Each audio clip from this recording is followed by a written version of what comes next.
नमस्कार मित्रांनो, आजच्या भागात आपल्याला बघायला मिळते की सूर्या सारिकाला औषध गोळ्या देत असतो, पण सारिका त्या घेत नसते. सूर्या तिला गोळ्या घेण्यासाठी आग्रह करत असतो. तेवढ्यात वैदेही तिथे येते आणि बोलते, सूर्या मला तुझ्याशी बोलायचं आहे, चल. त्यावर सूर्या बोलतो, आलो. वैदेही पुन्हा म्हणते, सूर्या अर्जंट आहे, चल. सूर्या पुन्हा आलो म्हणतो, पण तरीही तो सारिकाला गोळीच देत राहतो. हे पाहून वैदेही वैतागून बोलते, पटकन ये केबिनमध्ये. जाता जाता वैदेही सारिकाला सांगते की सारिका सॉरी हं, पण गोळ्या घे, आणि ती तिथून निघून जाते. सूर्या सारिकाला आलोच मी सांगून वैदेहीच्या मागे जातो. सूर्या इकडे आल्यावर वैदेही चिडचिड करत विचारते, तुला नक्की काय करायचं आहे रे? तेव्हा तुला नक्की काय दाखवायचं आहे मला सांग. एवढं बोलून ती पटकन दरवाजा बंद करते आणि पुढे बोलते, सांग ना आता, तू म्हणशीलच. हे बघ, तुला असं वाटत असेल की मी तुला माफ करणार आहे, पण असं होणार नाही आहे. वरच सोबत तुम्ही जे केलं आहे ना, त्यावर तुला माफी नाही आहे.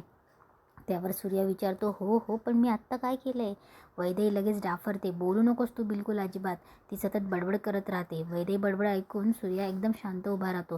त्यावर वैदेही पुन्हा बोलते, तुला आता बोलायचं आहे की नाही? सूर्या शांतपणे उत्तर देतो, अहो तुम्हीच म्हटलात ना बोलू नको. वैदेही पुन्हा वैतागून बोलते, काय आहे ना, जेव्हा मला तुला बोलायला लावायचं असतं तेव्हा तू बोलत नाहीस, आणि जेव्हा तुला बोलायचं नसतं तेव्हा तू बोलत असतोस. वैदेहीची बडबड चालूच असते आणि सूर्याला काहीच कळत नसतं. तो शेवटी विचारतो, मॅडम मी काय केलं आहे आता? वैदेही विचारते, तू काय केलं आहेस असं? तेवढ्यात तिकडनं सुलेखा जोरात दरवाजा उघडते आणि ओरडते, सरप्राईज. वैदेही दरवाजाच्या पाठीमागे उभी असते. सूर्या बोलतो की अहो मॅडम. तोच दरवाजा ढकलल्यामुळे वैदेही जाऊन सूर्याला धडकते. सूर्याला धडकताच ते दोघं एकमेकांच्या डोळ्यात हरवून जातात आणि एकमेकांकडे बघत असतात. वैदेहीने सूर्याला मिठी मारलेली असते. हे पाहून सुलेखा बोलते, सॉरी हं. मग वैदेही लगेच जागरूक होते आणि विषय बदलते, काय सरप्राईज, आणि दार कोणी बंद केलं? उघडते दार. हे ऐकून सूर्याला कळतच नाही आहे, कारण दार तर हिनेच बंद केलं होतं आणि आता उघडायलाही हीच सांगते. हे पाहून सूर्याला हसू येत असतं. त्यावर सुलेखा बोलते की सरप्राईज, हे बघ, असं म्हणत ती हातात तिरामिसू धरते. ते बघून सूर्याला खरं काय आहे ते कळतं. सुलेखा पुढे सांगते, अगं माझ्या मित्राने एक बेकरी शॉप ओपन केलं आहे आणि तुला तिरामिसू आवडतं ना, म्हणून मी आले तुझं फेवरेट मँगो फ्लेवर घेऊन. हे ऐकून सूर्याला लगेच कळतं. सूर्या बोलतो की तेव्हा सूर्या बोलतो क्लासिक कॉफी. त्यावर वैदेही आणि सुलेखा एकदम सूर्याकडे बघायला लागतात. सुलेखाला थोडं हसायला येत असतं. सूर्या लगेच बोलतो, क्लासिक कॉफी, मॅडमचा आवडता फ्लेवर. असं म्हणत सूर्या स्माईल करून तिथून निघून जातो. तेव्हा सुलेखा विचारते, काय गं?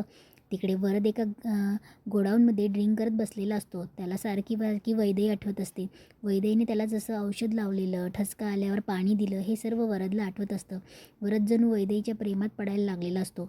वरद मोबाईल काढतो आणि वैदेहीचा फोटो बघत बसतो. त्याला वैदेहीच्या सर्व गोष्टी आठवत असतात आणि त्याच्या चेहऱ्यावर स्माईल असते. तेवढ्यात वरदला रंजना नावाच्या मुलीचा फोन येतो. वरद चिडचिड करतो आणि फोन कट करून पुन्हा वैदेहीचा फोटो बघायला लागतो. पुन्हा तोच फोन पुन्हा कट करतो आणि चिडून बोलतो, आता कशाला फोन करते? इकडे सलू वैदेहीला म्हणत असते, वैदू चल चल, आता उशीर झाला आहे. त्यावर वैदेही बोलते, नाही ग, गोडाऊन स्टोअर रूममध्ये खूप काम बाकी आहेत, आणि कसं आहे ना, उद्या सुट्टी आहे ना, म्हणून पेशंटची खूप गर्दी असते. मेडिसिन वगैरे काढून ठेवायची आहेत. सलू बोलते, अगं मग मामांना सांग ना. वैदेही बोलते, नको, त्यांना पण खूप कामं असतात, तू पुढे हो, मी सगळं आवरून येते. सलू बोलते, बरं, सगळं आवरून घे आणि लवकर जा घरी, नाहीतर नलू आत्ते मला फोन करायची. असं म्हणून सलू निघून जाते. इकडे वैदेही घड्याळ बघते आणि पटकन औषधं काढायला स्टोअर रूममध्ये जाते. औषधं घेऊन ती बाहेर येते तेव्हा तिला सूर्या दिसतो. औषधे काढायला जाते आणि ती स्टोअर रूममध्ये जाते तेव्हा तिला बाहेर सूर्या दिसतो. सूर्याही तिच्याकडे बघतो. सूर्याला एवढं बोलल्यामुळे वैदेहीला थोडं गिल्टी वाटत असतं. वैदेही वरती निघून जाते आणि स्टोअर रूममध्ये औषधं काढू लागते. इकडे सूर्या खाली बसलेला असतो. तेवढ्यात वैदेहीला स्टोअर रूममध्ये पाल दिसते आणि ती जोरात ओरडते. ती किंचाळल्यामुळे काय झालं म्हणून सूर्या घाबरतो आणि पळत पळत वरती येतो. तो बोलतो की डॉक्टर मॅडम. सूर्या वैदेहीला स्टोअर रूममध्ये शोधत असतो. तेवढ्यात वैदेही पाठीमागून त्याला पटकन पकडते. सूर्या एकदम थबकतो. वैदेही त्याला हळूच पकडलेलं असतं. सूर्या विचारतो, काय झालं? वैदेही मागूनच चेहरा लपवते आणि सूर्याच्या पाठीमागे लपवून बोटाने इशारा करत बोलते, ते बघ. सूर्या बोलतो की बोटाला काय झालं आहे का तुमच्या? त्यावर वैदेही त्याला हलका फटका मारते आणि बोलते, तिकडे बघ. वैदेही हळूच पुढे येते आणि बोलते, बघ ना ते. सूर्या मात्र एकटक वैदेहीकडेच बघत असतो. वैदेही त्याची हनुवटी पकडून तोंड तिकडे करते आणि बोलते, तिकडे बघ. तेव्हा सूर्याला पाल दिसते आणि तो जोरजोराने हसायला लागतो. वैदेही बोलते की मस्करी सुचते तुला. तेव्हा सूर्या बोलतो, पालीला घाबरतात तुम्ही? वैदेही बोलते, कर ना काहीतरी. सूर्या पुढे जातं आणि बोलतो, ए बये घाबरू नको हं. वैदेही बोलते की मस्करी काय करतोयस तू? सूर्या बोलतो, अहो तुमच्याशी नाही बोलत मी, तिला बोलतोय. तुम्हाला घाबरून बघा कसं अंग काढून घेतलं आहे तिने. वैदेही बोलते, हकलव ना तिला. तेव्हा सूर्या जायला लागतो, पण वैदेहीने त्याला घट्ट धरलेलं असतं. सूर्या बोलतो, मॅडम आता तुम्ही मला धरल्यावर मी कसं जाणार? तेव्हा वैदेही त्याला सोडते. तेवढ्यात हॉस्पिटलचा वॉर्ड बॉय फोनवर बोलत बोलत तिथून जात असतो. स्टोअर रूममध्ये कोणीच नाही आणि लोक कामं वाढवून ठेवतात असं वाटून तो बाहेरून कडी लावून घेतो. दरवाजा बंद झाल्याचं वैदेहीच्या लक्षात येतं, पण तोपर्यंत वॉर्ड बॉय निघून गेलेला असतो. वैदेही दरवाजा वाजवत बोलते, दरवाजा बंद झाला आहे. सूर्याही पळत जातो आणि दरवाजा वाजवत बोलतो, अरे देवा उघडा दरवाजा, आम्ही आहोत इथे. वैदेही ओरडते, मामा मामा आम्ही आहोत इथे, दरवाजा उघडा. वैदेही घाबरून बोलते, नाही नाही आता काय करायचं? सूर्या बोलतो, देवा काळजी. वैदेही बोलते, नाही नाही इथे कसं थांबायचं आपण? सूर्या बोलतो, मॅडम असं कोणी दरवाजा बंद केला आहे तसं कोणीतरी उघडेलच. वैदेही विचारते, तोपर्यंत काय करायचं? सूर्या बोलतो, तोपर्यंत गप्पा मारायच्या. तिच्याशी? वैदेही विचारते, तिच्याशी? सूर्या बोलतो, पालीशी. ती पाल खाली आलेली असते. तिला पुन्हा बघून वैदेही सूर्याला चिपकते आणि बोलते, नाही नाही नाही. वैदेही पुढे पुढे बोलते, इथून कसं बाहेर पडायचं त्याचं सोल्युशन कर काहीतरी. सूर्या बोलतो, ठीक आहे मी कोणाला तरी फोन करतो आणि बोलवतो. वैदेही डोळे बंद करून सूर्याला पकडून उभी असते. सूर्या फोन काढायला खिशात हात घालतो तेव्हा त्याला आठवतं की त्याने फोन खाली हॉस्पिटलमध्येच चार्जिंगला लावलेला असतो आणि वैदेहीचा ओरडण्याचा आवाज आल्यावर तो फोन न घेता तसाच वरती धावत आला होता. सूर्या बोलतो, मॅडम. वैदेही बोलते, कर ना फोन. सूर्या बोलतो, मॅडम तुमचा फोन मिळेल काय? वैदेही बोलते, माझा फोन माझ्याकडे असता तर मी आतापर्यंत घरी असते. सूर्या बोलतो, माझा फोन माझ्याकडे असता पण फोन नाही आहे माझ्याकडे. वैदेही बोलते, तू असा कसा फोन विसरू शकतो? सूर्या बोलतो, मॅडम हा प्रश्न मी तुम्हालाही विचारू शकतो आणि माझा फोन तुमच्यामुळे राहिला माहिती आहे. मी चार्जिंगला फोन लावला आणि तुमच्या आरडाओरड सुरू झाली.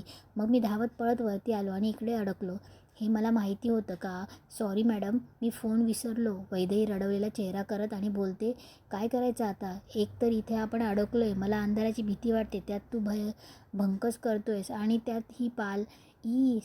तेव्हा ती बघून पुन्हा बोलते, ई. सूर्या बोलतो, अहो ती पाल आहे, ती काय करणार आहे? वैदेही बोलते की काय करणार आहे म्हणजे? तेवढ्यात ती पाल अचानक टर्न घेते. वैदेहीचं लक्ष तिकडे जात आणि ती पुन्हा जोरात किंचाळून सूर्याला जोरात मिठी मारते.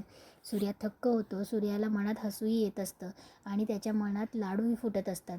वैदेहीने सूर्याला घट्ट मिठी मारलेली असते आणि ते दोघं एकमेकांच्या मिठीत हरवून जातात.